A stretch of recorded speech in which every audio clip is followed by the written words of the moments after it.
The weight of his past sins pressed heavily on Patrick Walker as he sat alone in a remote cabin, deep in the heart of the forest, the silence offering no solace.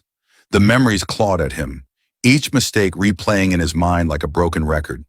He had spent years walking the thin line between law and corruption, and now, with nowhere left to run, he was forced to reckon with the choices that had led him here. Meanwhile, across the city, chaos erupted as two police cars from the anti-narcotics squad pursued a group of thieves, their escape turning into a reckless display of destruction. The robbers, desperate to evade capture, plowed through traffic, their panic leaving a trail of wreckage and injured civilians. As the police closed in, the thieves resorted to desperate measures, shoving a washing machine off the back of their truck, sending it crashing into one of the squad cars. The impact was brutal, the officer inside gravely injured, his life hanging by a thread. The second police car skidded to a stop, and Vincent, the leader of the anti-narcotics squad, rushed out, his expression dark with fury. He stood beside his fallen subordinate, his hands clenched into fists, knowing there was nothing he could do to save him but to wait for the ambulance. The sight of his dying officer ignited a fire within him, a rage that would not be easily extinguished. 2 days later, Walker found himself in a store, his mind elsewhere as he paid for his items. His gaze drifted to the TV screen, where the mayor, Lawrence Beaumont, stood before a crowd, his campaign in full swing. The election was only months away, and Lawrence was determined to secure his position once more. Leaving the store, Walker hesitated before dialing his ex-wife's number, his voice carrying the weight of regret as he told her he had bought a Christmas present for their child. But her response was cold, unforgiving. She and their child wanted nothing from him anymore. She had long since learned the truth about his corruption, and no amount of excuses or explanations could undo the damage. Walker tried to justify his actions, claiming that circumstances had forced his hand, but the words felt hollow, even to himself. The next morning, Walker resumed his duties as a patrol officer, partnered with Ellie, a rookie eager to prove herself. As they navigated the streets, Ellie's curiosity got the better of her, and she asked why Walker had transferred to the traffic unit. His answer was simple. It was his choice. But beneath the surface, the truth was far more complicated. Walker had once been part of Vincent's anti-narcotics squad, a team that had fought on the front lines of the city's war on drugs. Ellie then mentioned Cortez, one of Vincent's subordinates, who was now in a coma after being struck by the washing machine during the chase. The news shook Walker, the realization hitting him like a punch to the gut. He had been out of the loop, unaware of the tragedy that had unfolded. Without hesitation, he made plans to visit Cortez the next day, determined to see his old friend. Meanwhile, the robbers who had barely escaped Vincent's pursuit regrouped, their leader, Charlie, overseeing the operation. Alongside his girlfriend, Mia, and their crew, they had successfully stolen a batch of washing machines, but these were no ordinary appliances. Hidden within them was a shipment of cocaine, destined for the local triad that controlled New York. With the bags of product in hand, they entered a building where they were greeted by Ching, a trusted enforcer. He led them to Tsui, the triad boss, who wasted no time praising Charlie's work. Not only had he retrieved the shipment, but he had also evaded the police, a feat that earned him Tsui's respect. But Charlie's motives ran deeper than profit. He was trying to free Mia, who had been tied to the triad ever since she stole Tsui's car. The debt had kept her trapped, and Charlie saw this job as their way out. Tsui ordered Ching to wait outside, ensuring their conversation remained private. As Ching stepped into the hallway, his instincts prickled with unease. A group of masked figures lurked nearby, their presence unnerving. Then his phone buzzed, a message warning him to leave. Without hesitation, he slipped through the emergency exit, abandoning the building just as hell descended upon it. Outside, Charlie's crew spotted the masked men, their panic setting in. They called Mia, urging her to escape, but it was too late. The masked assailants stormed the building, their guns blazing, their intent merciless. Tsui and his men were slaughtered, their bodies falling before they could even fight back. Across the city, Walker and Ellie received an urgent call. A massacre had unfolded in the Eastern District, and they were ordered to investigate. Upon arrival, the scene was a bloodbath. Bodies littered the floor, the air thick with the stench of death. Walker, relying on his instincts, reconstructed the events, piecing together the chaos that had unfolded in his mind. Then a breakthrough came. CCTV footage revealed Charlie and Mia fleeing the scene, armed and dangerous. The police immediately labeled them suspects, believing they had betrayed the triad and stolen the cocaine for themselves. Determined to uncover the truth, Walker rushed off alone, his destination clear. He was going to see Lawrence Beaumont, the man he had watched on TV just days ago. But this meeting was not about politics. It was about family. Charlie was Lawrence's biological son, a runaway who had vanished months ago only to resurface in the heart of a criminal war. And now Walker had to decide where his loyalties truly lay. The weight of the revelation hit Lawrence like a freight train, his carefully constructed world crumbling in an instant. His son, a fugitive, hunted by both the police and the triad, was now caught in a war he had no way of escaping. The mayoral campaign, the political ambitions, the carefully curated image. None of it mattered anymore. The only thing that mattered was Charlie's survival. Determined to get his son out of the country, Lawrence turned to Walker, offering him any amount of money he wanted in exchange for Charlie's safe extraction. But Walker, weary of being a pawn in Lawrence's game, had other demands. He didn't want money. He wanted freedom. For years, Lawrence had held Walker's trump card, binding him to dirty work, forcing him to obey orders. Walker had been trapped, unable to break free from the mayor's grip.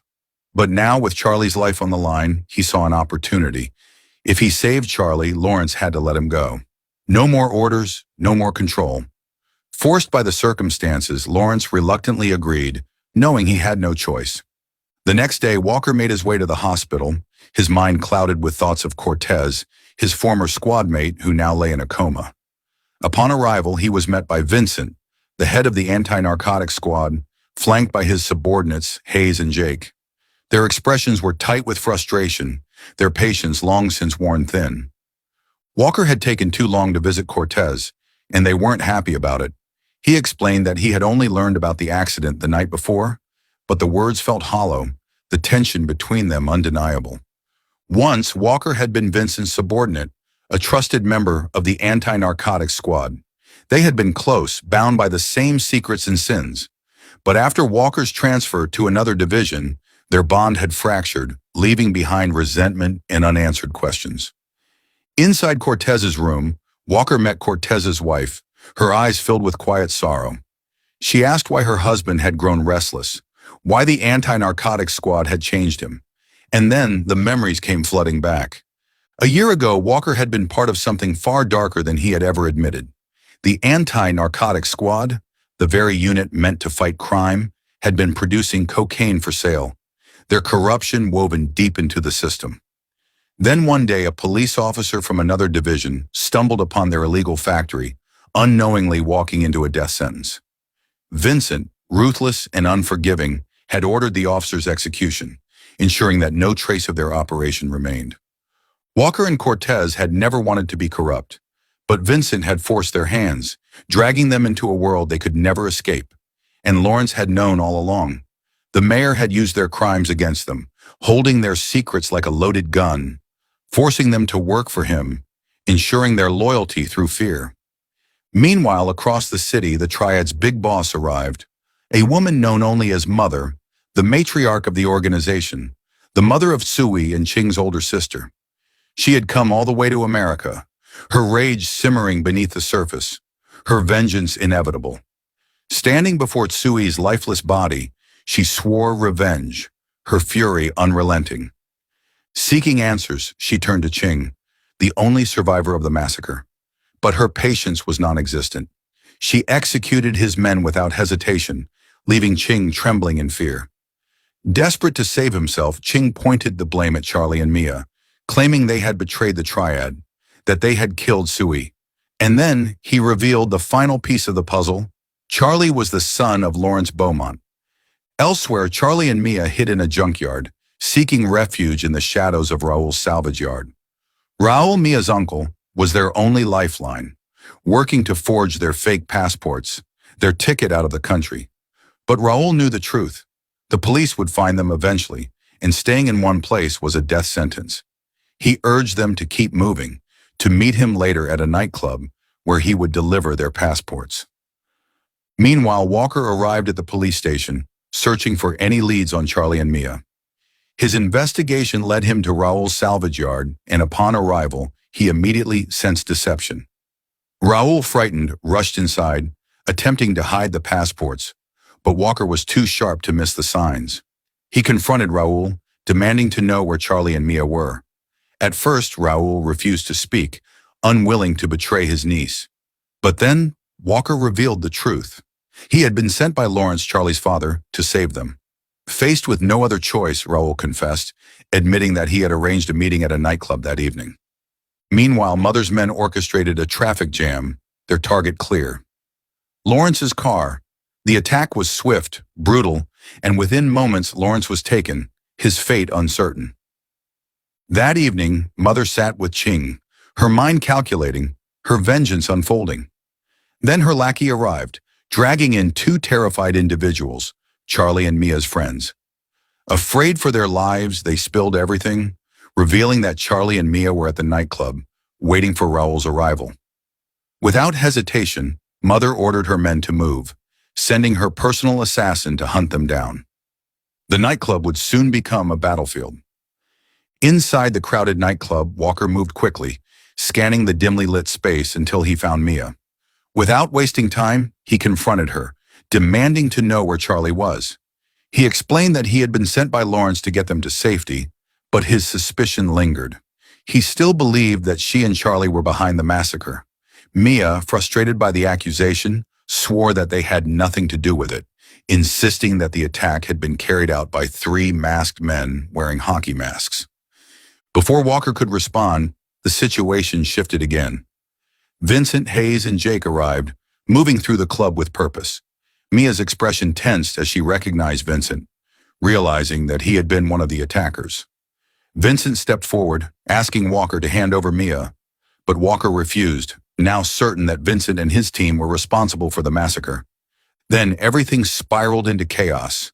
Mother's men stormed the nightclub, their arrival triggering gunfire and throwing the entire club into a state of panic. In the midst of the commotion, Charlie, his friends, and Raul appeared, rushing in to help. The situation escalated quickly, with Raul sacrificing himself to shield Mia, ensuring she got out alive. Walker, Mia, and Charlie managed to escape, but their troubles were far from over. As soon as they thought they had cleared the danger, they were attacked again. This time, the female assassin hired by Mother, whose precision and aggression nearly took them out. They barely survived and sped away in a car, putting as much distance between themselves and the nightclub as possible. The attack left many casualties, including Hayes, who didn't make it out. Meanwhile, Vincent and Jake barely escaped, their operation falling apart piece by piece.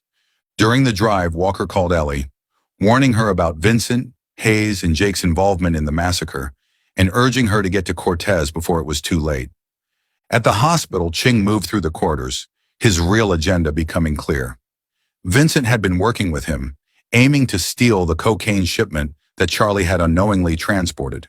But since Vincent had failed his mission, the massacre at Sui's hideout had been their way of covering up the mess. Vincent asked for his cut, but Ching refused. He wanted Charlie and Mia eliminated first. Meanwhile, Ching had another priority, silencing Cortez permanently. Ellie arrived at the hospital just in time to catch CCTV footage of Ching pulling out his gun. Unfortunately, she was too late. By the time she reached the scene, the guards were dead and Cortez had been executed. Ellie confronted Ching, but he acted without hesitation, grabbing Cortez's wife and using her as a human shield. Then, without warning, he shoved her toward Ellie and fired, hitting her before running off, ending her life instantly. Ellie immediately pursued him and shot him in the leg, stopping him before he could flee any further. Shortly after, Vincent received a call from Ching, asking him to meet and make a deal. But it wasn't Ching. It was Ellie setting a trap, baiting Vincent and Jake into exposing themselves. At the same time, Walker brought Mia and Charlie to a small cabin deep in the forest, giving them a place to lay low while they figured out their next steps. He contacted Lawrence, informing him that Charlie was safe and urged him to come and get his son. Unknowing to him, it was Mother who answered the phone instead. She had tracked them down. Meanwhile, Vincent and Jake met Ching, hoping to sell the stolen cocaine. Just as they thought they were in control, Ellie emerged, shotgun raised, ordering them to surrender immediately. At the cabin, Walker, Mia, and Charlie waited, their safety only temporary. Then Mother and her men arrived, opening fire on the cabin, tearing through the wooden walls. The three of them fought back, trying to hold their ground, but the attackers kept coming, their numbers overwhelming. Walker ended up facing the female assassin, her movements calculated, her attacks unforgiving. The fight took its toll on him, but in the end he managed to defeat her, just before exhaustion completely overtook him. The battle was far from over, but survival remained their only goal. The confrontation at the cabin reached its peak when Mother arrived, bringing Lawrence with her. The tension was palpable as she ordered Lawrence to kill Charlie and Mia, demanding retribution for Tsui's death. The weight of the command settled heavily on Lawrence, his face betraying the conflict within him. Before the situation could escalate further, Ellie arrived, leading Ching, Vincent, and Jake into the scene. Without hesitation, she exposed the truth, revealing that Tsui's real killers were standing right there. Mother, her fury momentarily replaced by suspicion, turned to Ching, demanding an explanation. Ching, realizing there was no way out, confessed he had orchestrated Tsui's murder out of jealousy. Furious that Mother had chosen Tsui as the new leader instead of him after their eldest brother's death. The moment of revelation was short-lived. Jake suddenly broke free, his gun raised, his target clear. Charlie. But before he could fire, Lawrence stepped in, shielding his son, taking the bullet meant for him. He collapsed in Charlie's arms, his life slipping away as chaos erupted around them. A shootout followed, bullets tearing through the cabin as Mother, Ching, and Jake were killed, their reign of violence coming to an abrupt end. But Vincent survived once again, proving himself as elusive as ever. Seizing the opportunity, he grabbed the cocaine and fled, his sights set on boarding a train to escape. As Vincent rushed toward the train, Walker appeared, his gun raised, his expression unreadable. He fired, stopping Vincent in his tracks. Standing over him, Walker spoke with quiet finality. His life had been ruined because of Vincent, and now he was ending it to start fresh. Without hesitation, he pulled the trigger, killing Vincent, then sat there, the weight of everything settling over him. Meanwhile, Ellie turned to Charlie and Mia, telling them they were finally safe. She assured them that she would clear their names, ensuring that no police officers would target them anymore. As the dust settled, the film closed on a quieter note. Ellie reaching out to Walker, inviting him to give a Christmas present to his child, a small gesture toward rebuilding the life he had lost.